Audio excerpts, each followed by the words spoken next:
if people only knew half the journey. And I know this interview is going too far, but I'm happy because you probably have one of the realest interviews from me. I see is fucked up. So that means you've gotten used and common ground with disaster. I'm trying to tell. I'm trying to tell you that for some people this is like a reality. I want you to understand something. And that's fucked up. That's what's it. Listen, let me speak to you. Doing my hood on my head is sweating. I don't want to catch a cold. Okay. No problem. Yes, Lord.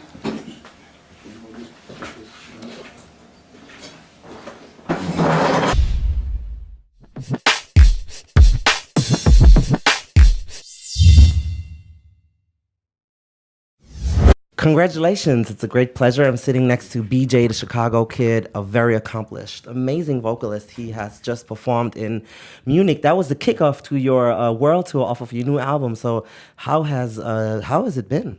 It's been amazing. We've done London so far, Paris, and now we're here in Germany, man. It's a beautiful journey, a beautiful moment for me and my crew to kind of finally connect with our family across the pond, if I could say it that way. This is our first time traveling abroad as solo artists. You know what I mean? We've all kind of traveled the world with other people, but this is our family, and we've all kind of put our blood, sweat, and tears into this project, and just the whole movement of BJ the Chicago Kids. So for me to travel the world, even with them, I think it's just super cool for me personally. It's a few more members of our crew that are on other gigs or just couldn't make this run, but man, it's nothing like traveling with your family. It's the coolest thing in the world. Did you have was it your first time in Germany? And if it wasn't, did you have any sort of like expectations of how it would be? What were sort of your preconceived notion about the country? Honestly, the only thing that I could probably predict was good energy, and that is what we got. I realized that like just even outside of the United States, the love for R&B soul music is, man, still on fire the way it was back in the day. And I love that support, that energy is totally incredible. That support and that energy is totally incredible, and I love the fact that we can get that energy. I call it like vitamins. It gives us vitamins to keep going to the next show. Everybody gives us enough energy to get through the rest of the tour, and it's beautiful because, man, we fight through so many crazy things, traffic, on down to missing instruments, you know what I mean? Just to make the people have an amazing moment. And I think it's very beautiful that we fight it and beat it every time. I want to talk about your album. Congratulations on it. It's a great album. Thank you. How did the title of the album come about? And what was the concept behind it? And also the visual. You have like this face on it, which is like sort of kind of hidden without the scalp. So what is like the meaning behind that? Okay, I'll start with the title. In my mind, it's pretty much based off of musically what we could do. As you can see, it goes from country rock, from Hot Crush to hip hop on Man Down. You get a little bit of Falling on My Face, and then you get a little bit of Love Inside, and you get a little bit of Resume. It's so many different genres on one album, and that's why I called it In My Mind. It wasn't necessarily the language, it was the actual musical language. The actual photos, I really wanted to reflect in my mind without having to show a brain or something that was just so typical, but I wanted to show both sides. If you go back and look at it, you could tell that on the front cover I'm yelling. My hand is on my face and I'm screaming. I was actually yelling in the photo shoot, like to the top of my lungs. And on the back, you see the actual calmer side. So it reflects the happy and the crazy, or the salt and the pepper, the left and the right. It's the balance of BJ. I think it's the balance of all of us as well. One thing I found very peculiar about your sort of trajectory on this album, it's a very, it's about love. It's a very secular album, but you have a very church sort of background from when you started very early. And I've talked to some gospel / mainstream artists. I've talked to Michelle Williams, and I want to know, like, how is it to balance sort of these two worlds, and how did that transition come for you from singing in church and then doing maybe socially conscious music, singing about love, singing about sexuality? How do these things go together? God is love, period, point blank. It's a song on my album that simply says that. Since God is love, I think the world needs more love. It's not necessarily making love, but it's just love in general. Kindness to mankind in general. Treat people the way you want to be treated. that's pretty much what that is. I feel like me living my life. I don't think a pastor plays Aretha Franklin's greatest gospel hits when he's on a date with his wife. He might play a little Marvin Gaye. You know, it's a time and a place for everything, and I really believe in that. I don't believe in just the old school, just traditional way of you shouldn't sing about love. How you sing about love, but your parents are married and you're married? How does that exist? And I really question that. And I think me believing that there was a balance, I sing in the balance, and people show up letting me know we have the same understanding every show. And them having that same understanding I have, it lets me fear not in any way of singing what I sing about. I pray before and after every show, whether it's with the crew or without the crew. I mean, we're a very balanced crew. We all believe in God for sure. So it goes together perfectly well then. Yeah, I mean, Ray Charles took the sound of gospel music and talked about a woman and created, you know, another understanding of soul music for us. But that's what it is. The sound comes from that emotion. What people call electrifying, the church called the Holy Ghost. Yeah. You know, so when you catch a spirit. Yeah, exactly. And that's what people call electrifying on stage, but it's the same thing. God moves the same way. It doesn't matter about necessarily what the person is singing about at that moment. You see that person totally go into a whole nother realm and loses him or herself in the spirit. That's really what it is. So what the world calls electrifying, I think in church we call the Holy Ghost. Beyond love and sexuality, you touch about lots of different topics. You've been featured on Solange's new album, which has been getting huge reception. It's funny. Solange too, man. Yeah, it's funny. What's up, Randy? I work for a radio station. I talked to a colleague of mine, and he's a white German guy, and he listened to the record, and he was like, I don't, like, he didn't say it in a bad way, but he was just like, I don't know, like, it was funny to me, like, interesting to me that she would point out that she's black all the time and that it's great and whatever. And I found was just a reaction, I guess, to society. It's not, you know, it's definitely not saying anybody else is any way, shape, or form inferior to them. So how do you tackle all these race relations topics in your art and in your everyday life? Every black person is proud to be black. And it's okay for us to say that we're proud of being who we are. If a Caucasian person say they're proud to be Caucasian, that doesn't make them racist. That means they're proud of being where they're from. They're proud of being who they are. That's simple as that, man. Without pride, what is a future? Without understanding, what is your future? My people must have a future, so I don't give a flying... Yeah, how he feels. How was working with Solange? I just want to break that down. It's really just, that's a personal problem that he has.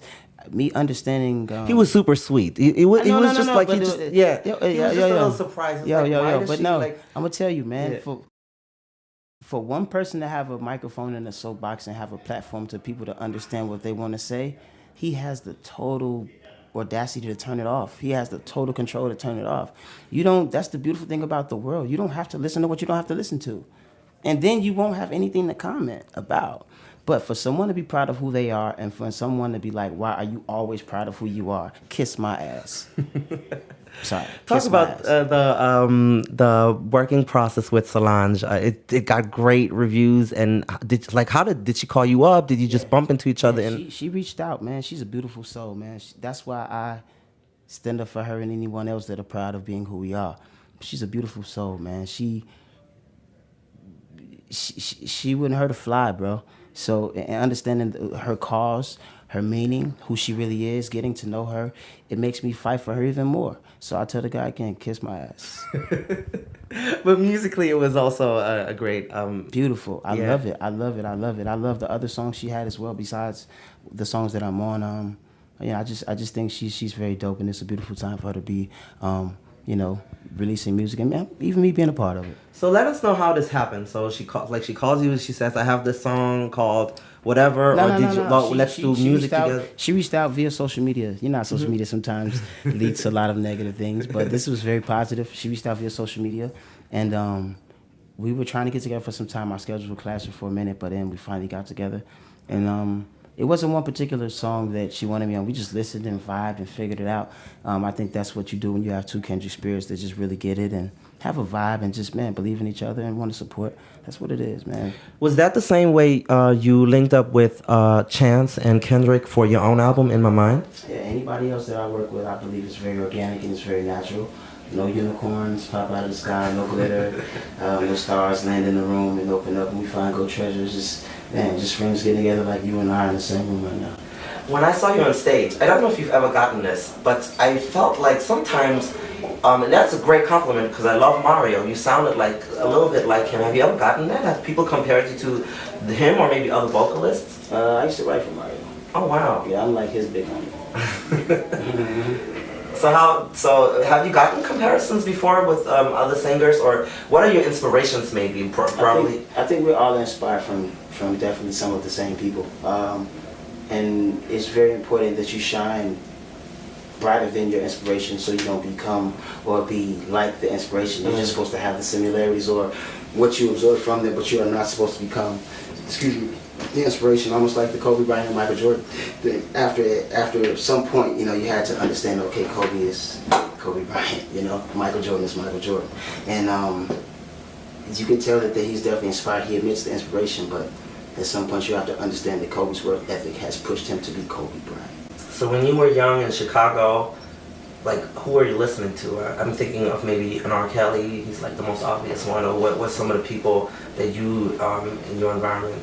Everybody from R. Kelly to Commission, Gospel, the Winans, Aretha Franklin, Clark Sisters, Joe, David Hollister, Guy, Jodeci, Donnell Jones, Teddy Riley, anything he produced, anything Timbaland produced, from Missy, Player, Aaliyah, Genuine, Jagged Edge, the Dixie Chicks, what else? Little Dragon, a lot of hip hop from Jay-Z, DMX, Talib Kweli, Common, Busta Rhymes, anything J Dilla produced ever. Of course, a lot of Kanye West. Man, the list goes on and on. Now that you're popping, have any Slum Village, a lot of Slum Village. Have any of these rappers or singers reached out to you and you're like, dang, like I used to grow up listening to that person. I rocked with Slum Village before, just speaking of them. Who else I rocked with? I rocked with Busta Rhymes before, Dr. Dre. Man, the list goes on and on. For this record, do you wish to, are you already working on a new album? Are you still trying to get the world to discover this record? Sort of what is the plan for the next few months as far as your music? I never stop recording. I'm always into recording. I don't record just for an album purpose. I record because I love music. So I would always have a plethora of music when it's time to bring something to the table. I'm currently wrapping up a TV show called Shots Fired that I'm musically involved in. It premieres on Fox right after the Super Bowl. The storyline is pretty much locked into today's day and age in America, as far as cops and the killings of people and innocent civilians, but it challenges the world to think differently. It has a different approach, a very different curve in it, where it challenges everybody to think differently. Young, old, middle-aged, black, white, Asian. It challenges everybody to just think a little bit deeper about what's going on, and I'm honored to be a part of something that is very thought-provoking in today's day and age. It could easily be some reality TV show, but I'm amazed and honored to be a part of something that is so strong right now. How important is it for you to speak up for these, it's a very important issue, and a lot of people don't really even want to take it seriously. I feel like I don't want to be political, I don't want to go there, but those people need, some sort of debate and discussion. Yeah, that's so people why I told that guy to, KMA. I ain't gonna say it again, but yeah, I take it very serious. Yeah. I take up for my people, and I love when my people take up for me. I think that's what big brothers and big sisters are all about. I think that's what family is all about. I think the more it's seen, the more it's shown, the more it's understood, and the more we'll do.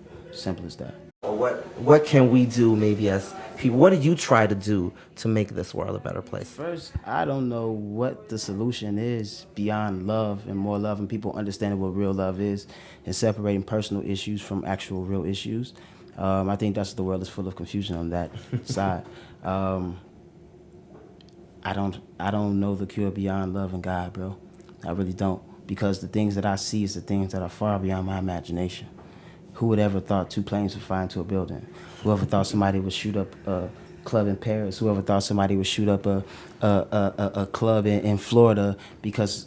I mean, it happens. It just doesn't happen in our realm, but it happens every day. Listen, if you had children and you were watching news with your children, Yeah. how would you feel as a parent trying to explain and break all of this unusual activity to your child? Think about that. It's not just about you being an adult. Yeah. Think about a parent that has the most difficult time explaining this nonsense. Why somebody would go into a church and pray with people for 2-3 hours and kill them. You tell me that.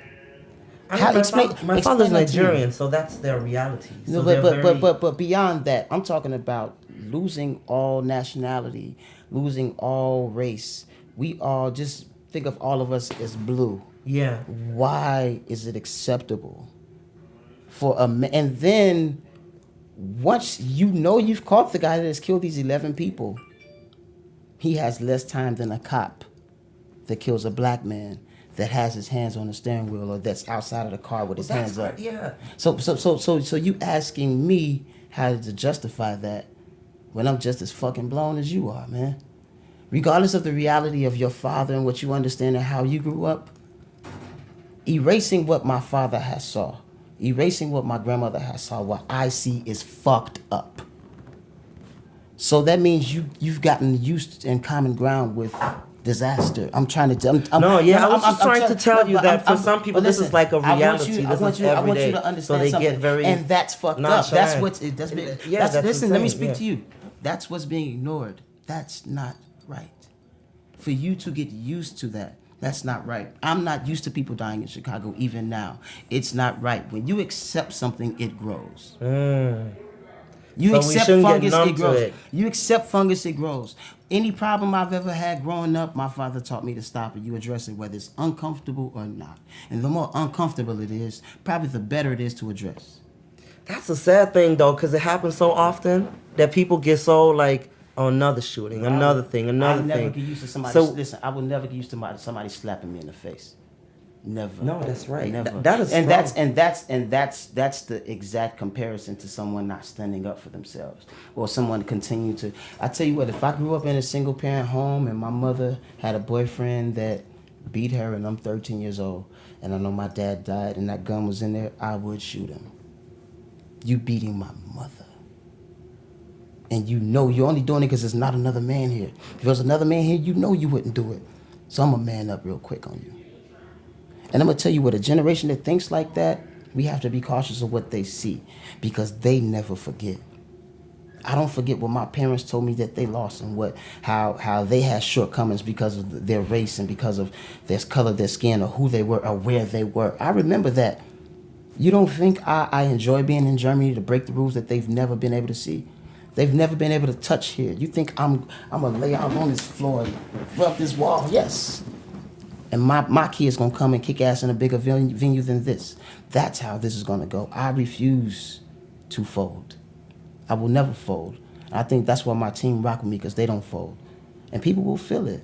The more people understand, the more people are coming. That's it. We're not starting revolutionary. We just I honestly want y'all to know that shit ain't normal, and we understand it, and we ain't gonna accept it.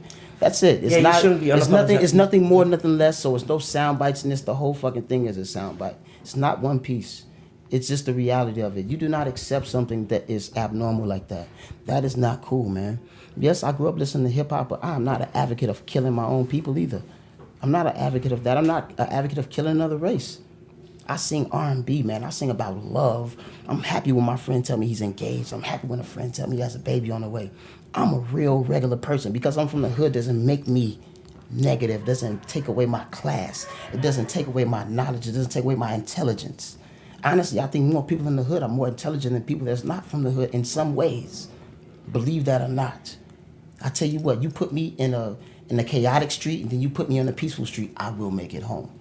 Amen. No. Yeah, but and I come with love even in saying that. So it just teaches you so much more faster, but harder lessons. You get harder lessons faster in those kind of climates. And I accept it. Honestly, it's made me stronger, man. if people only knew half the journey. And I know this interview is going too far, but I'm happy. No, I appreciate this. Because you probably have one of the realest interviews from me. No, that is important that people are not afraid to be unapologetic. We just supposed to be better than every generation before us. I encourage my little brothers to be better than me, man. Be better than me, bro. Be better than me. Be better than me. I tell them you are better than me. I'm not afraid to say that. I'm not afraid to ask a little brother of mine to encourage me or to show me how to do something that he's a genius at. Pride is a motherfucker, man. And I'm learning even more about myself, even in this musical journey, about myself personally, that it humbles you, man.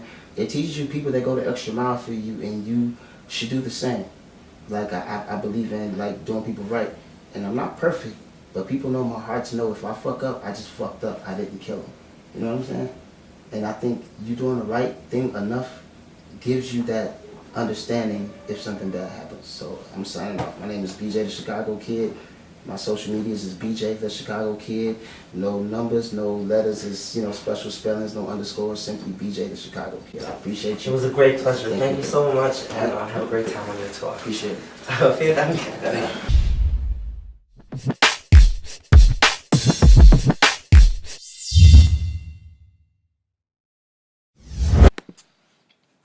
Hey guys, thank you for watching another video. I know I'm giving you like a coolio of realness. I'm always stressed. I always say the same thing for those who know me. I really hope you enjoyed this interview. This is a little older, but the Grammy Awards just happened, so I just wanted to quickly jump on it and publish this.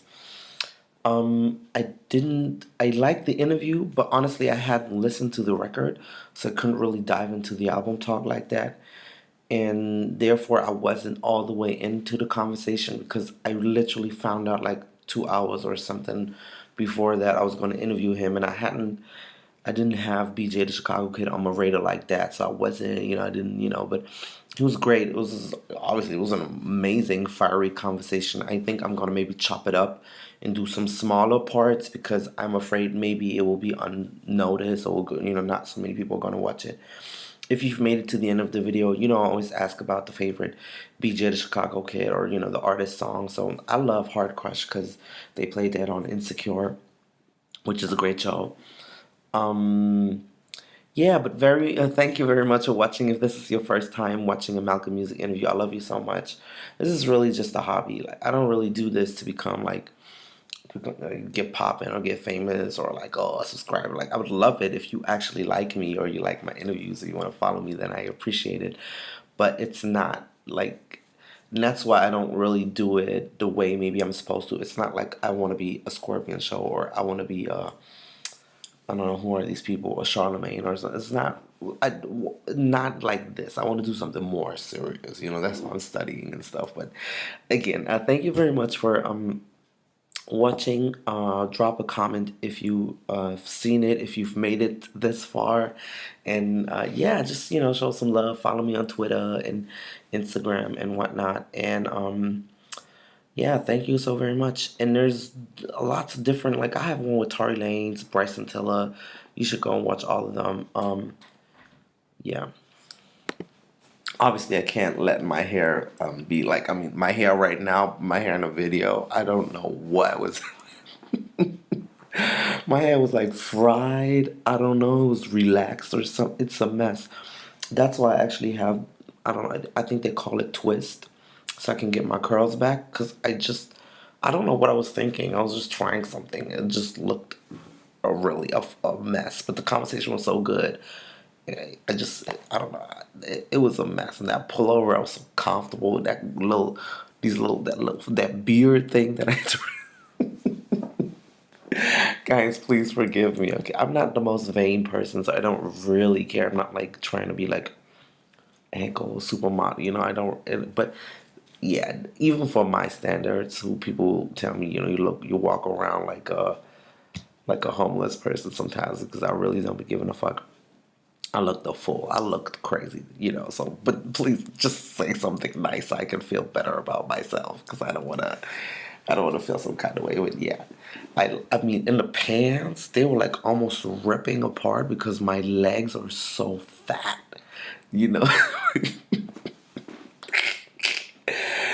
Yeah, but it was a great conversation. And shout out to BJ, the Chicago kid. I know people Google themselves and watch their own videos, so I know you see, I know you. Shout outs. And I'm sorry Solange and Layla Hathaway, took your Grammys, but you're gonna be nominated, I'm sure, lots of times, and you're gonna win your Grammy. So, yeah, that was the final thing. And comment and subscribe.